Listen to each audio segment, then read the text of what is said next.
Երկրի վրա քայլող քաջարիուցները և երկնքում սավառնող հերոսարծիվները։ Հեղինակ Մատինա Մարինե Մանուկյան։ Հովսեփ Գեղամի Կիրակոսյան, ապրիլյան պատերազմի անմահ հերոս։ Հովսեփը ծնվել է 1988 թվականի օգոստոսի 23-ին Արմավիրի մարզի Ապագա գյուղում։ Եղել է և աշխույժ, և համեստ երեխա։ Ուներ մի քույր և մի եղբայր, ինքը միջնեկն էր։ 1995 թվականից սովորել է նույն գյուղի միջնակարգ դպրոցում։ Եղել է աշխատասեր երեխա։ Սիրել է ռազմագիտություն և պատմություն առարկաները, որոնք էլ երևի հենց դեր խաղացին նրա կյանքում։ Բնությունը նրա համար ոչինչ չէր խնայել, շռայլորեն օժտել էր բարեմասնություններով և գաղափարական շնորհով։ Ազնիվ էր ու խիզախ, հոգևոր հարուստ ներաշխարհ ուներ։ Ասում են, որ դեռ մանկուց էր առանձնանում իր շրջապատում։ Դեռ առաջին դասարանում, երբ տառերը նոր են սովորել, ուսուցչուհին շարադրություն է հանձնարարել «Ինչ եմ ուզում դառնալ» թեմայով։ Հովսեփը գրել էր մեկ նախադասությամբ. «Ուզում եմ զինվոր դառնալ»։ Դեռ մանկուց էր նրա մեջ ապրում հայրենասերի ոգին։ Իսկ ավելի բարձր, 8-րդ դասարանում, ռազմագիտության դասի ժամին, երբ երթում են սովորել, մեր հերոսն իր երթումն ասել է հպարտ ու խրոխտ կեցվածքով, ապա ավելացրել է, որ անպայման պիտի սովորի Վազգեն Սարգսյանի անվան ռազմական ինստիտուտում, հաճախել է հունահռոմեական ըմբշամարտի, ֆուտբոլի,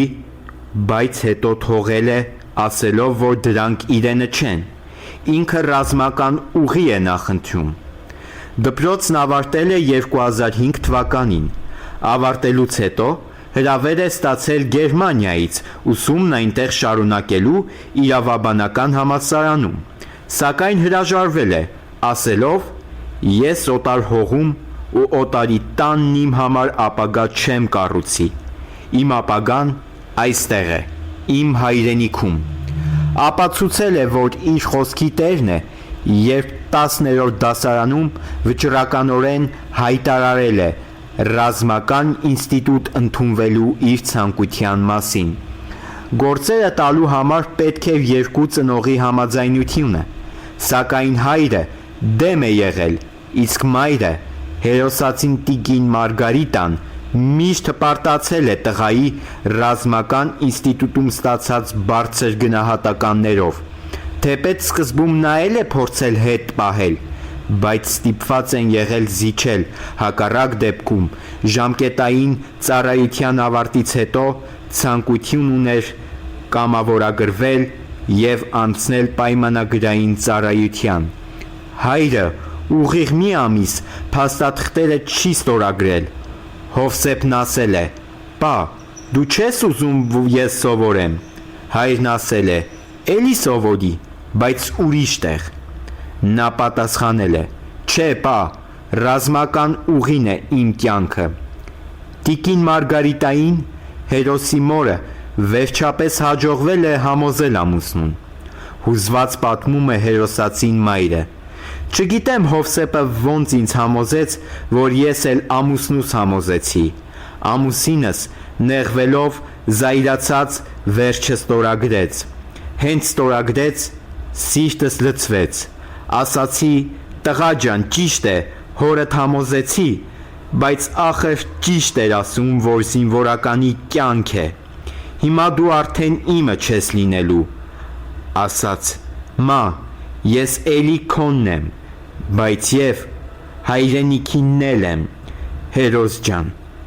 Հայրենիքը ծնողներիցդ զորեղ գտնվեց ու տարավ քեզ»։ Եվ իր ձգտմանը համապատասխան 2006 թվականին ընդունվել է Վազգեն Սարգսյանի անվան ռազմական ինստիտուտ։ Սակրավոր էր։ Ավարտել է 2010 թվականին և լեյտենանտի կոչումով նույն տարին Արցախում Ստեփանակերտի Ցոր զորամասում նշանակվել է դասակի հրամանատար։ Նա ոսկրածուծի դոնորների հայկական Ռեստր հիմնադրամի կամավոր դոնոր էր։ Ծնողները հետո են իմացել, որ 19 տարեկանում արդեն եղել է ոսկրածուծի դոնոր։ Ոսկրածուծի դոնորների հայկական ռեստրին ուղված իր նամակում նա գրել էր. «Եթե Հայաստանի որևէ ծայրում գտնվի երեխա, ով կունենա օգնության կարիք, ես պատրաստ եմ նրա համար ցանկացած պահի դոնոր դառնալ»։ Ամուսնացել էր 2011 թվականին Մարիամի հետ։ Ուներ 2 տղա՝ Գեղամը և Էրիկը, ովքեր վաղը պիտի մեծանան ու իրենց հերոս հայրիկի կիսատ գործը շարունակեն։ 2013 թվականին ստացել է ավագ լեյտենանտի կոչում։ Ստեփանակերտում որոշ ժամանակ ծառայելուց հետո նրան առաջարկել էին տեղափոխվել Նոյեմբերյան ու շարունակել ծառայությունն այնտեղ, բայց նա հրաժարվել էր։ Ստեփանակերտում ծառայել է 3 տարի, ապա կամավոր կերպով դիմում գրել և տեղափոխվել է Մատաղիս։ Նա սիրում էր Արցախը, միշտ ասում էր. «Հայաստանի դարպասն է Արցախը, եթե բացվի այդ դարպասը, թուրքը կսկսի առաջ գալ»։ 2015 թվականի հունիսի 1-ին նշանակվել է ինժեներասակրավորական վաշտի հրամանատար Պաշտպանության բանակի մեկ այլ զորամասում և ստացել կապիտանի կոչում։ Կարճ ժամանակում այնտեղ էլ է կարողացել վաստակել սպայական անձնակազմի ու զինվորների համակրանքն ու հարգանքը։ Դա պայմանավորված էր ոչ միայն մեր հերոսի մասնագիտական բարձր գիտելիքներով ու ձիրքով, այլև նրա էությունն էր այդպիսին, սրտացավ լինել բոլորի հանդեպ։ 2016 թվականի ապրիլի 1-ի լույսի 2-ի գիշերն Արցախա-ադրբեջանական շփման գծի ողջ երկայնքով հակառակորդի զինված ուժերի ստորաբաժանումները լայնամասշտաբ հարձակումներ էին սկսել։ Նա նույն գիշեր մարտի է բռնվել հակառակորդի գերազանցող ուժերի դեմ, վիրավորվել է, սակայն շարունակել է մարտը, անձնական օրինակով ոգեշնչելով իր զինվորներին։ Նրա կինը՝ Մարիամը, պատմեց տխուր աչքերով ու թախծոտ ձայնով. «Գիշերվա ժամը 3-ին արթնացա, պատուհանի թակոցից, Հովսեփին արթնացրեցի, դուրս գնաց, ապա եկավ, ասաց. «Մարիամ, պատերազմ է, վեր կաց, երեխեքին հագցրու»։ Սկսեցի լացել ու ասացի. «Ինձ կօգնես, չեմ կարողանում կողմնորոշվել, չգիտեմ այս անորոշության միջից ոնց դուրս գամ»։ Ասաց. «Չէ, Մար, կներես, չեմ կարող, 25 զինվոր ունեմ, պիտի նրանց կողքին լինեմ, որ նրանց մի բան պատահի, նրանց ծնողների աչքերին ոնց նայեմ։ Ես լաց էի լինում, չգիտեի ինչ ու ոնց անեի, ուր փախչեի»։ Ասաց. «Մարիամ, դու ուժեղ ես, մի բան կանես, դու կարող ես»։ Ու գնաց։ Մեծ տղայիս հագցրեցի, փոքր տղայիս չկարողացա, փաթաթեցի վերմակի մեջ, շտապեցինք նկուղ, 10 րոպե այնտեղ մնացի, նա հետ եկավ, դաշտային համազգեստը տանից իջեցրեց նկուղ, այնտեղ հագավ, երեխաներին ու ինձ հաջող արեց, աստիճաններով բարձրացավ, վազեցի հետևից, թեքվեց, մի հայացք, մի ժպիտ ու գնաց։ Իմ մտքում անընդհատ ռոբոտի նման կրկնվում էր. 25 զինվոր ունեմ, որ նրանց մի բան պատահի, ծնողների աչքերին ոնց նայեմ, սիրելի հերոս, խոսքեր գտնել դժվարանում եմ։ Բա քո ծնողները, քո ընտանիքը։ Սիրելի Մարիամ, նա իր վերջին հայացքն ու ժպիտը քեզ է նվիրել, որ ողջ կյանքում պահես քո կրծքի տակ։ Մարիամին երկու տղաների հետ միասին մատաղիսի իրենց տանից հաջողվել է փախչել։ Փախել է մի կին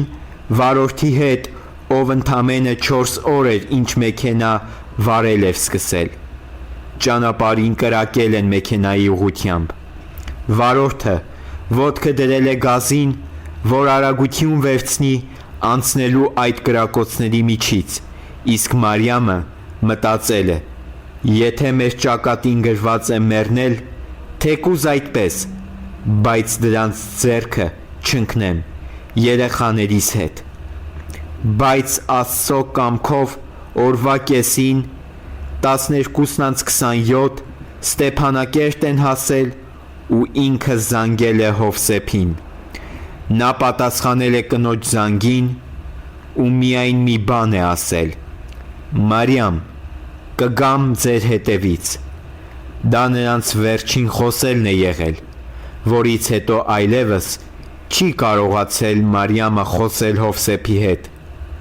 Անհասանելի է դարձել։ «Կգամ ձեր հետևից»։ Սրտիս խորքում նված միլար,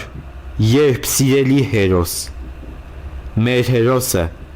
պատերազմի առաջին զոհերից էր։ Չնայելով գնդակների տարափին,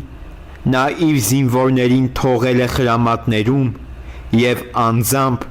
նետվել մարտի դաշտ, ապա ծանր վիրավորվել է և արյունոտ աչքերով ու ականջներով վազելով 30 մետր առաջ գնացել և նռնակով պայթեցրել թշնամու զինվորներին։ Նրա ծառայակիցներից մեկը տեսել է, թե ինչպես է աչքերն ու ականջները արյան մեջ կորած առաջ ընթանում, որ և հակառակորդին մոտ չթողնի և ինքը գերի չընկնի։ Զինվորները նրան խրամատ են տարել, բայց ինտենսիվ կրակոցների պատճառով չեն կարողացել դուրս բերել տարածքից։ Իսկ նա հրամայել է, ասելով. «Տղերք, ես լավ եմ, դուք կռվեք, ես լավ եմ, դուք կռվեք»։ Էլի կրկնվեց իմ ներսում։ Միթե չէիր մտածում տղաներիդ մասին, պարոն կապիտան, որ նրանց անհայր թողեցիր։ Չէ, մտածում էր, դրա համար էլ հանուն նրանց կյանք տվեց, որ նրանք չծնկեն հակառակորդի առաջ։ Փառք հիշատակիդ, անձնուրաց մեր քաջ։ Նա պաշտում էր իր հայրենիքը, իր աշխատանքն ու իր զինվորներին։ Պատասխանատվություն էր կրում իր յուրաքանչյուր զինվորի կյանքի համար, վտանգավոր հանձնարարությունների կատարման ժամանակ շարքային զինվորին երբեք իր հետ չի տանում, անհանգստանում ու հոգ էր տանում ամեն մի զինվորի համար, ասելով, որ ինքը միշտ հպարտությամբ պիտի նայի իր զինվորների մայրերի աչքերին։ Եվ այո, թերևս այդպես էլ եղավ։ Պատերազմի ժամանակ նրա 25 զինվորներից ոչ մեկը չզոհվեցին, բայց սիրելի հերոս, քո մոր աչքերին ով պիտի նայի և ինչպես պիտի նայեն։ Դողում էիր բոլորի կյանքի համար, իսկ քո կյանքի համար ինչու չդողացիր։ Թե ճիշտը դա էր այդ պարագայում կամ չգիտեմ ինչ ասեմ։ Մեր կապիտանը խստապահանջ էր, բայց հոգատար հրամանատար էր, լավ ընկեր, խոհեմ զավակ, սիրող ամուսին ու հայր։ Մի անգամ այնպես է ստացվել, որ զորամասի ճաշարանի ուտելիքը, որ ցորենի շիլա էր, զորքի դուրը չէր եկել, չեն կերել ու սոված են մնացել։ Երեկոյան զինվորներից մեկը իջել է հսկիչ անցագրային կետ, որ զորամասից դուրս գա, գնա մոտակա խանութ բուլկի բերի։ Այդ օրն այնտեղ հերթապահ է եղել հենց ինքը, մեր հերոսը, որ այդ ժամանակ դեռ ավագ լեյտենանտ էր, ինժեներասակրավորական դասակի հրամանատար։ Բնականաբար մերժել է, դուրս չի թողել զինվորին, վերջինս փորձել է համոզել, լեզու գտնել երիտասարդ, բայց խիստ սպայի հետ, սակայն չի ստացվել։ Բոլորը գիտեին, որ դժվար է նրան համոզելը։ Զինվորը հետ է դարձել դեպի վաշտ, սակայն երբ բավականին հեռացել է իրենցից, Հովսեփի խիղճն իրեն տանջել է ու զինվորի հետևից ձայն է տվել, հետ է կանչել. «Դե հերիք եղավ էլի, զզվեցիք, դուրս հա դուրս, ինչ ես ուզում ասա, ես կգնամ կբերեմ»։ Ու նա անձամբ է գնացել բուլկի բերել վաշտի համար։ Միշտ ասում էր. ամեն մեկը մի ընտանիքից է գալիս, ամեն մեկը մի դաստիարակություն է ստացել, պետք է դու մտնես նրա հոգին ու հասկանաս, թե ինչ է կատարվում նրա ներսում։ Նրան միշտ հաջողվում էր ամեն բան համատեղել, զորամասում նա զինվորական էր, իսկ զորամասի դարպասներից դուրս հոսոն։ Նույնիսկ մի անգամ, երբ իր լեյտենանտներից մեկը բանկում բարևելիս ասել էր պարոն կապիտան, նա պատասխանել էր, որ ինքը պարոն կապիտանն է միայն զինվորական կյանքում, իսկ առօրյայում Հովսեփ։ Կապիտան Հովսեփ Կիրակոսյանն ապրեց ընդամենը 27 գարուն, բայց թողեց մեծ անուն իր հարուստ կենսագրությամբ և անցած ուղիով։ Նա ամեն ինչ հասցրեց։ Նայիր նրա նկարին ու այդ նկարից քեզ նայող խաժ աչքերում կտեսնես կյանքի կոչող հայացք, հավերժական գարուններ, խաղաղ ապագա, որտեղ մեծանալու են նրա զավակները և շարունակելու են իրենց հայրիկի կիսատ գործը։ Մեր հերոսի հայրենի գյուղում կա խաչքար, նվիրված նրա հիշատակին, իսկ վրան նրա վերջին խոսքերն են վիրավորվելուց հետո. «Տղերք, ես լավ եմ, դուք կռվեք»։ Ապա գյուղի պուրակն է անվանակոչված նրա անունով։ Նրա անունով է նաև գյուղի դպրոցի ռազմագիտության դասարանը։ Մի անգամ երեկոյան ուշ ժամի զորամասից զանգել կանչել են, արագ վազել է, լուսադեմի նոր վերադարձել, իսկ երբ տանեցիները անհանգստացած հարցրել են, թե ինչ էր եղել, նա պատասխանել է. «Զինվորներիցս մեկը հիմար քայլ էր անելու, փրկեցի, համ իրեն փրկեցի, համ ես փրկվեցի, չէ որ ես էլ եմ մեղավոր, ես էլ սպան էի»։ Մի անգամ մեր հերոսի փողգնդապետն ընկել է մինի վրա, որի արդյունքում ոտքը կտրվել է։ Երբ արագ տարել են հիվանդանոց, բժիշկն ասել է. «Շտապ ոտքն էլ բերեք»։ Հովսեփն իր 2 սերժանտների հետ գնացել,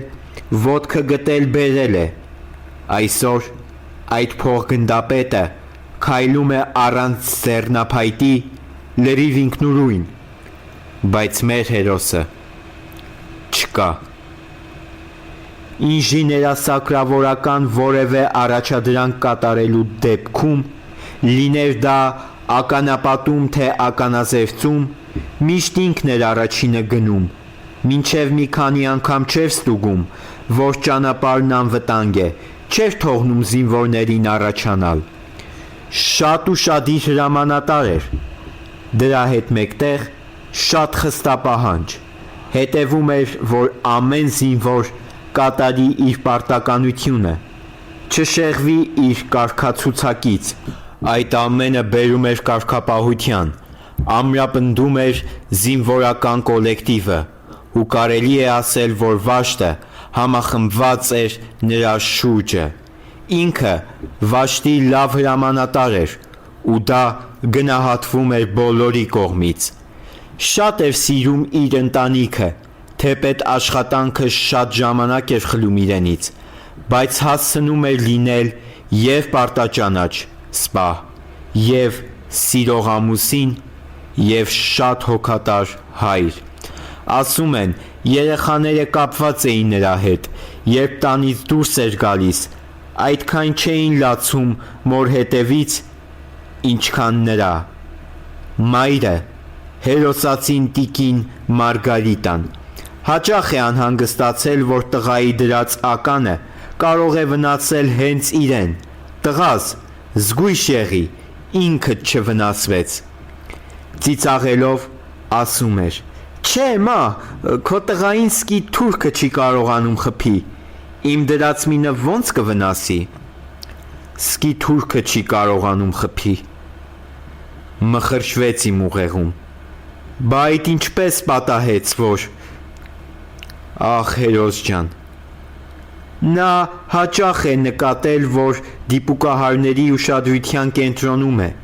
ու թեև զգուշացել է, բայց երբեք չի վախեցել թշնամուց։ Հորն այդ մասին պատմել էր. Ման են գալիս, որ սպա խփեն։ Ես զինվորի շորերով եմ մտնում զորամաս, ժամանակ է լինում։ Տեսել եմ, կարմիր լույսը վրաս է, հասկանում եմ, ինձ արդեն նկատել են, բայց որ զինվորի շորերով եմ լինում, չեն կրակում։ Միշտ ասում էր. մենք ուրիշից ոչինչ չենք ուզում, պահում ենք այն, ինչ մերն է, սա մերն է, ու մենք չենք կարող այն տալ ուրիշին։ Արցախը մեր առաջին դարպասն է։ Եթե ես չգնամ, մյուսը չգնա, բա ով գնա, ով է թողը պահի։ Հարազատների խոսքերով Հովսեփը կանխազգացել էր վերահաս պատերազմը։ Վերջին արձակուրդին,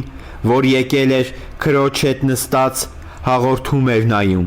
ցույց տվեցին, որ մանկության երկու ընկեր իրար հետ նստած հաց են ուտում, ու մեկը մյուսին սպանում է։ Քրոջն ասաց. քուր, այսպիսի մահնումն է պետք, անիմաստ մարդ պետք է փառքով մեռնի։ Ինքը գիտեր, որ այդ պատերազմը պիտի լինի, երևի կանխազգում էր,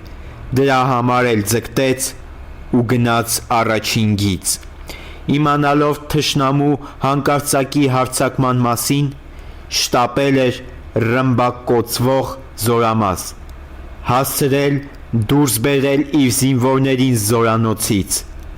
ու ապահով տեղավորել թաքստոցում,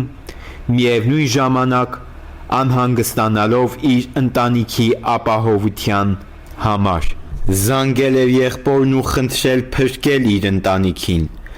Ամբողջ գիշեր Մարիամը պահել էր կապը ամուսնու հետ, բայց ապրիլի 2-ի կեսօրին այն կորել էր։ Զորամասի տարածքում ընկած թշնամական արկը մահացու վիրավորել էր մեր քաջին։ Մի քանի ժամ հիվանդանոցում բժիշկները պայքարել էին դեռ 28-ը չբոլորած սպայի կյանքի համար, բայց ցավոք ապարգյուն, նա դարձավ հավերժի ճամփորդ, հավերժացած մյուս զինակից ընկերների հետ։ Փառք քո սխրանքին, աներեր քաջ, հիշատակդ հավերժ է, խոնարհվում եմ քո առաջ։ Ընկերներից մեկը, կապիտան Արմեն Դավթյանը, հպարտորեն ասում է.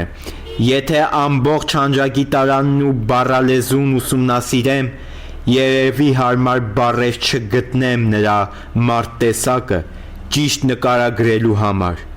Կրկին մայրը, հերոսացին տիկին Մարգարիտան, արցունքոտ աչքերով ու լացը զսպել չկարողանալով ասում է.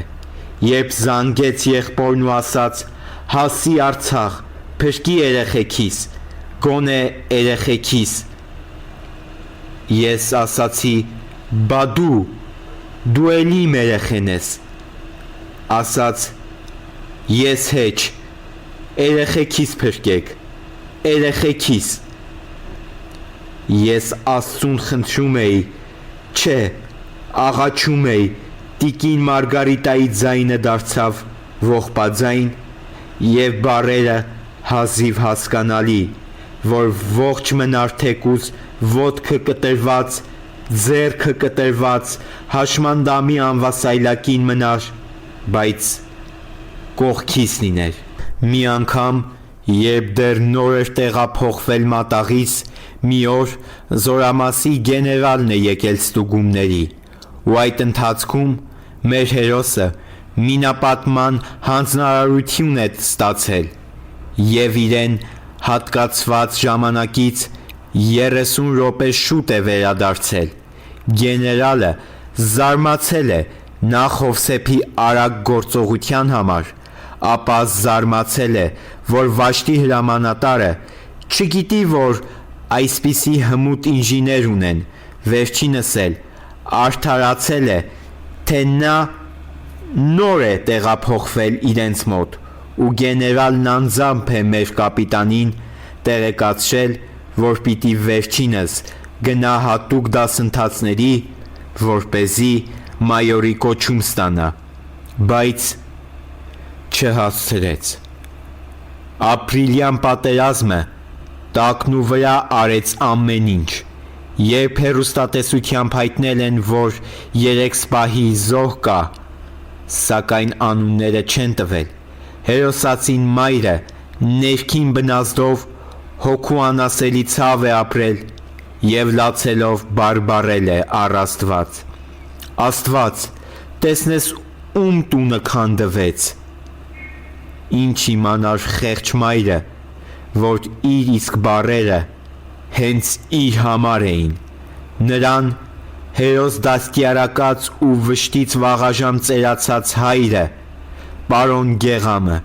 ցավ է ապրում այն բանի համար, որ կարծես ինքն է տարիներ առաջ Վազգեն Սարգսյան ռազմական ինստիտուտ ընդունվելու ժամանակ իր ձեռքով ստորագրել որդու մահվան դատավճիռը։ Անգամ վերջին ակնթարթներին մեր հզորը, որ զգացել է իր մոտալուտ մահը, հարցրել է. «Մյուսները ոնց են, հո զոհեր չունենք»։ Ունեցանք, կապիտանս, ցավոք դա դու եղար։ Ինչպիսի վեհ մտածելակերպ, անգամ մահվան մահճում չմտածել իր մասին։ Լուր ցավով խոնարհվում եմ Շիրիմիտ առաջ և զուսպ հպարտությամբ ասում.